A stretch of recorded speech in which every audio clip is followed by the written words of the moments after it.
नमस्कार साथियों, आज के इस वीडियो में आप सभी को बहुत बहुत स्वागत है। आज का यह वीडियो एससी एसटी एक्ट का मेरा दूसरा लेक्चर होने वाला है। पहला लेक्चर में एससी एसटी एक्ट के बारे में पूरा बेसिक जानकारी आप लोग को दिए थे। एससी एसटी एक्ट कब बनी, क्यों बनी और एससी एसटी एक्ट बनाने के पीछे का उद्देश्य क्या था, ये सारी चीजें मैं आप लोग को बताया था। आज के इस वीडियो में एससी एसटी एक्ट का कुल चैप्टर और कुल जो सेक्शन, कुल जो धारा है, कुल जो उपधारा है, उस पर हम लोग बात करेंगे। तो आज का वीडियो थोड़ा सा छोटा होने वाला है। इसके बाद जो है, इस वीडियो के बाद जो आपको वीडियो मिलेगा वो आपको एससी एसटी एक्ट से जुड़े हुए जिस प्रकार से आपको जरूरतें होगी उस प्रकार के आपको जरूरतें का सारे वीडियो आपको मिलेगा आज के बाद, है ना।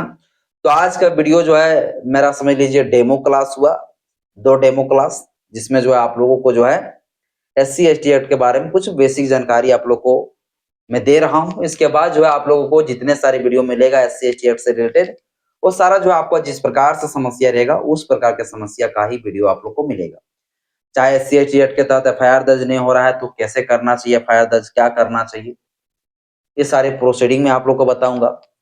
अगर पुलिस जो है इन्वेस्टिगेशन बढ़िया से नहीं कर रहे हैं, अगर चार्जशीट जो है दाखिल जो है नहीं कर रहे हैं कोर्ट में, तो क्या करना चाहिए।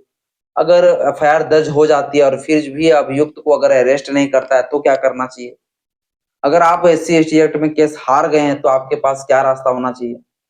तो जितने सारे जो इसका प्रोसीडिंग है एससी एसटी एक्ट का, वो सारे प्रोसीडिंग में आप लोग को बताऊंगा, जो कि ये प्रोसीडिंग सारे लोग नहीं बताते हैं। और प्रोसीडिंग ही अगर बता देंगे सारे एडवोकेट लोग अगर सभी व्यक्ति को, तो फिर वो पैसा कैसे कमाएंगे। लेकिन मैं आपको प्रोसीडिंग बताऊंगा ताकि आप थोड़ा सा पैसा जो है ना देने से जो है बिना फालतू का आप बच सकते हैं, क्योंकि हर मामले में आप लोग जानते हैं कि आज के समय में एडवोकेट पैसा ही मांगते हैं। तो उस चीजों से मैं आप लोगों को थोड़ा सा बचाना चाहता हूँ। बाबा चलिए आज के इस वीडियो में हम लोग मेन टॉपिक पे बात करते हैं। भैया आज के इस वीडियो में ज्यादा कुछ नहीं, सिर्फ एससी एसटी एक्ट का जो है कुल चैप्टर की बात करेंगे, कुल जो धारा है वो धारा की बात करेंगे, और कुल जो है उसमें उपधारा कितना है उस पर हम लोग बात करेंगे, ठीक है ना। तो एससी एसटी एक्ट जो कि हम आप लोग बताए थे, एससी एसटी एक्ट कब बना है, तो एससी एसटी एक्ट कानून जो बना है वो 1989 में बना। हालांकि ये कानून एससी एसटी एक्ट 1989 में बना, लेकिन ये पूरी तरीके से लागू 1989 में नहीं हुआ था। और ये मैं आप लोग को पिछले वीडियो में आप लोग को बता चुका था। कानून जो लागू हुआ था वो कानून लागू हुआ था 30 जनवरी 1990 को, ठीक ना।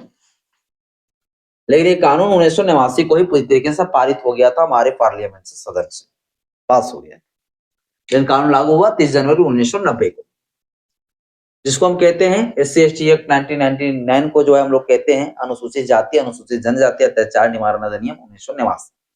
ये कानून क्यों बनाई गई, कैसे बनाई गई, तो बनाने के पीछे का उद्देश्य क्या था, ये सारी चीजें मैं आप लोग को बता चुका हूँ पिछले वीडियो में। वो वीडियो आप लोग देख लीजिएगा, है ना।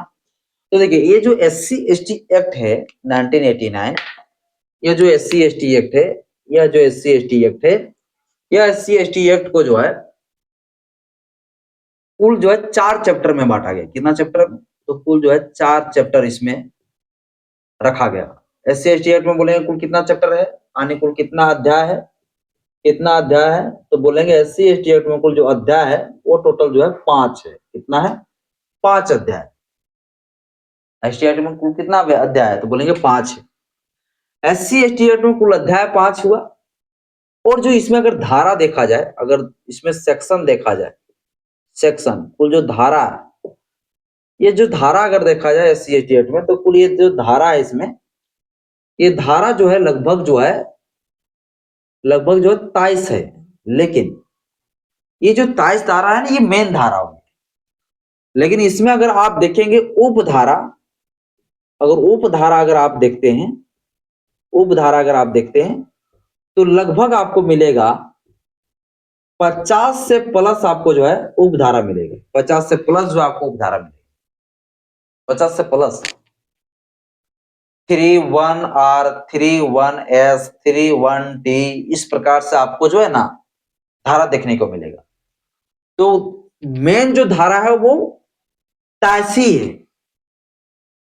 लेकिन उस 23 जो धारा है उस धारे में क्या किए गए, उपधारा जोड़कर 50 से प्लस कर दिया है, 50 से प्लस कर दिया।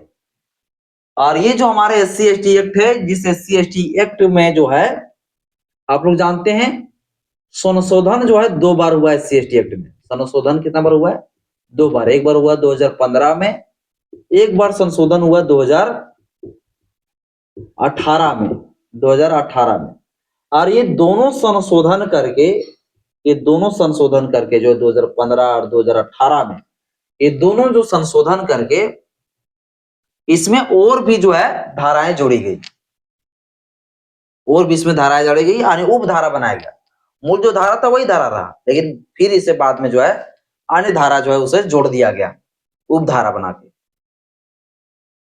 जिससे भारत के संविधान में मूल जो अनुच्छेद है 395 ही, लेकिन उस अनुच्छेद में ही जो है कुछ और सारे चीजें जोड़ दिया गया, क्लोज बनाकर, उप अनुच्छेद बनाकर। लेकिन मेन जो अनुच्छेद है 395, वो 395 का 395 ही है, उसमें कुछ नहीं किया गया। उसी प्रकार से ये जो धारा है, इस धारा तो वही है, लेकिन इसमें संशोधन करके जो है और सारे इसमें जो है सेक्शन बढ़ा दी गई। जैसे 2018 के ही मैं बात बताता हूँ, जिस 2018 में जब संशोधन हुई तो कई सारे जो है एससी एसटी एक्ट का अपराध था, लेकिन उस अपराधों को जो है जिक्र नहीं किया गया था एससी एसटी एक्ट में। जिससे मान लीजिए किसी व्यक्ति को जो है गंदगी वगैरह घोर के पिला देना, या चप्पल जूता पहनाकर पूरा गांव बस्ती में एससी एसटी लोगों को घुमा देना, तो ये जो बड़े बड़े टाइप का जो अपराध था, जिसको जिक्र ही जो है एससी एसटी एक्ट में नहीं किया गया था।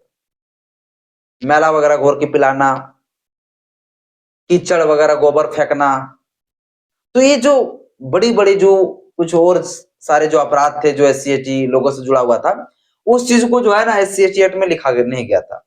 तो जब संशोधन हुई तो वो सारी चीजें भी जो है ना और भी सारे अपराध को जोड़ा गया है। तो एससी एसटी एक्ट में जो है कई सारे जो है धारा जो है बाद में जोड़ा गया, धारा जो है जोड़ा गया बाद में। और जब वो सारे धारा को बाद में जोड़ा गया तो जो उपधारा है वो धारा जो है बनता चला गया और भी बढ़ता चला गया। तो अगर आप ये जानना चाहते हैं कि भैया एससी एसटी में कुल कितना चैप्टर है, तो चैप्टर है भैया कितना, कुल 5 है। धारा कुल कितना, तो बोलेंगे 23 से मूल धारा, उप धारा टोटल 50 से प्लस हो चुका है, ये आप लोग याद रखिए, ठीक है। तो ये छोटा सा एक जानकारी था। इसके बाद इस वीडियो के बाद आप लोगों को जो भी आपको वीडियो मिलेगा वो आपको सारी समस्या का समाधान मिलेगा। जैसे एफआईआर से कोई समस्या हो, एफआईआर से जुड़ा हुआ, तो वो समस्या का समाधान मिलेगा। अगर इन्वेस्टिगेशन का कोई समस्या हो, इन्वेस्टिगेशन से जुड़ा हुआ कोई समस्या हो, इस समस्या समाधान आपको मिलेगा, ठीक है ना। अगर जो है जो एक्यूज्ड का जो बयान होता है और उस बयान में कुछ अगर पुलिस गड़बड़ी कर रहा है, तो उससे जुड़ा हुआ अगर किसी प्रकार का कोई मामला हो तो उसका समस्या का समाधान होगा। इसके बाद मान लीजिए पुलिस जो है चार्जशीट पेश नहीं कर रहा है, पुलिस जो है चार्जशीट जो है पेश अगर नहीं कर रहा है कहां पर, कोर्ट में, तो क्या करना चाहिए। एफआईआर दर्ज हुई और इसके बाद जो अरेस्ट नहीं कर रहा है किसी व्यक्ति को, अभियुक्त को अरेस्ट नहीं कर रहा है पुलिस, तो हमें क्या कार्रवाई कराना चाहिए। एससी एसटी एक्ट के तहत एफआईआर हो गई, सब कुछ हो गई, लेकिन किसी को जो है मुआवजा नहीं मिल रहा है, मुआवजा नहीं मिल रहा है, तो क्या करना चाहिए। तो ये सारे समस्या का समाधान, इन सारे समस्या का समाधान वाली वीडियो आप लोगों को मिलेगा। एफआईआर दर्ज नहीं हो रहा है तो क्या करना चाहिए, सबसे बड़ा विषय ये है। बहुत सारे लोग जो है ये सारी चीजें सर्च करती है और मेरा वीडियो को देखते हैं बहुत सारे लोग, इसके बाद मुझे कॉल करता है। तो कॉल करने के बाद में कितना लोगों को जो है मैं जवाब दे दे रहा हूँ कि इसके लिए ये करना चाहिए, वो करना चाहिए। इसके लिए मैं स्पेशलिस्ट जो है कोर्स लेके आ गया, और ये कोर्स मात्र 100 से 150 रुपया में है। और एससी एसटी एक्ट का कोई भी समस्या हो, पूरा समस्या का समाधान आपको मिल जाएगा 100 से 150 रुपये मात्र। तो आप लोग जो है मेरा ऐप को, मेरा एप्लीकेशन को डाउनलोड कर लीजिए प्ले स्टोर से। मेरा ऐप का नाम है ज्ञान का प्रतीक। आप लोग जानते होंगे तो ठीक है, नहीं जानते तो कोई बात नहीं, मेरा स्क्रीन में दिख रहा होगा ज्ञान का प्रतीक मेरा ऐप है। प्ले स्टोर से डाउनलोड कीजिए, वहां पर एससी एसटी एक्ट स्पेशल बेच नाम का आपको जो है कोर्स मिलेगा। ऑल कोर्स में जाइएगा, वहां SC ST act special course दिखेगा आपको। बस उस कोर्स को आप लोग को जो बाय कर लेना है, और आपको जो समस्या है वो समस्या का समाधान आपको मिलेगा।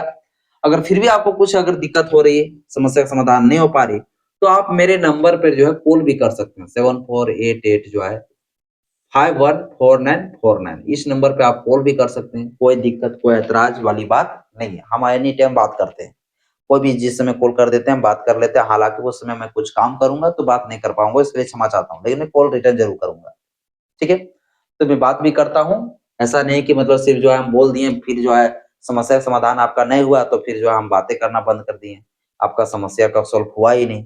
तो आप मुझे कॉल कर सकते हैं, कोई दिक्कत नहीं, अगर वहाँ पर आपको नहीं समस्या मिलता है समाधान तो कॉल कर सकते हैं। लेकिन विदाउट पूरा वीडियो देखे आप जो है कॉल ना करें, बस मैं आप लोगों से यही चाहता हूँ। क्योंकि आप चाहते हैं कि आप अगर पैसा लगा रहे हैं, तो आप पूरा लाभ भी लीजिए ना, सारी चीज़ें आप सीखिए भी, मेरा यही कहना है।